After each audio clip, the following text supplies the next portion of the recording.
ঘূর্ণিঝড় মন্থার প্রভাবে ২৯ অক্টোবর বুধবার রাজধানী ঢাকাসহ দেশের বিভিন্ন স্থানে বৃষ্টি হয়েছে।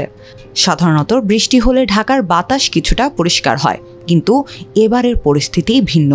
বৃষ্টির পরও রাজধানীর বায়ুর মানে তেমন কোনো পরিবর্তন আসেনি, ফলে ঢাকার বাতাস এখনও অস্বাস্থ্যকর পর্যায়ে আছে।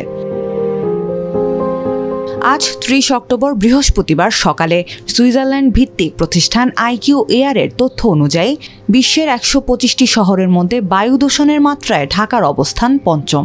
গতকাল একই সময়ে ঢাকার অবস্থান ছিল চতুর্থ। সকাল ৮:৩০টার দিকে IQAir-এর ঢাকার গড় বায়ুমান ১৬০। এই মানকে অস্বাস্থ্যকর হিসেবে বিবেচনা করা হয়। আজ রাজধানীর মোট ৭ স্থানের বায়ু অনেক বেশি দূষিত।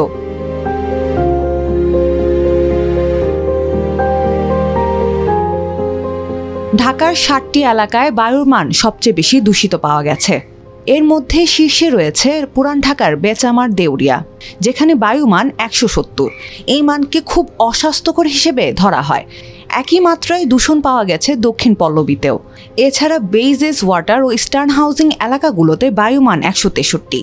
গ্রেস ইন্টারন্যাশনাল স্কুল এলাকায় ১৫৭, কল্যাণপুরে ১৫৬ এবং গোরানে ১৫১।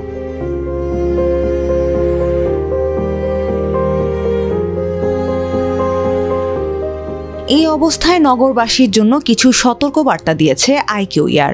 তাদের পরামর্শ অনুযায়ী ঘরের বাইরে গেলে অবশ্যই মাস্ক পরে যেতে হবে, জানালা বন্ধ রাখতে হবে, ঘরের বাইরে ব্যায়াম যতটুকু সম্ভব এড়িয়ে যেতে হবে। বিশেষ করে যেসব এলাকায় বায়ুমান খুব খারাপ, সেখানে অল্প সময়ের জন্য বাইরে গেলেও মাস্ক ব্যবহার করতে হবে।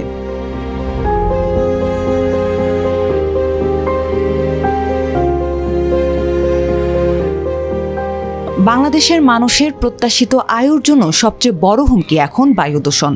যুক্তরাষ্ট্রের শিকাগো বিশ্ববিদ্যালয়ের এনার্জি পলিসি ইনস্টিটিউটের প্রকাশিত এয়ার কোয়ালিটি লাইফ ইন্ডেক্সের ২০২৫ সালের প্রতিবেদনে বলা হয়েছে, বায়ু দূষণের কারণে বাংলাদেশের মানুষের গড় আয়ু কমছে প্রায় ৫.৫ বছর।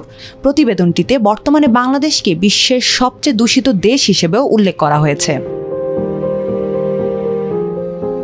সিঙ্গাপুরের নানইয়াং প্রযুক্তি বিশ্ববিদ্যালয়ের এক গবেষণায় বলা হয়েছে, ১৯৮০ থেকে ২০২০ সালের মধ্যে বায়ু দূষণের কারণে বিশ্বে প্রায় ১৩.৫ কোটি মানুষের অকাল মৃত্যু হয়েছে। বিশ্বব্যাংকের ২০২৪ সালের মার্চের প্রতিবেদন দ্য বাংলাদেশ কান্ট্রি এনভায়রনমেন্ট অ্যানালাইসিসে বলা হয়েছে, ২০১৯ সালে বাংলাদেশে বায়ু দূষণ সহ ৪ ধরনের পরিবেশ দূষণের কারণে ২,৭২,০০০-এরও বেশি মানুষের মৃত্যু হয়েছে, যার মধ্যে ৫৫% মৃত্যু ঘটেছে কেবল বায়ু দূষণের কারণে। এছাড়া একই বছরে দূষণের কারণে দেশের মোট GDP ১৭.৬% সমপরিমাণ অর্থনৈতিক ক্ষতি হয়েছে।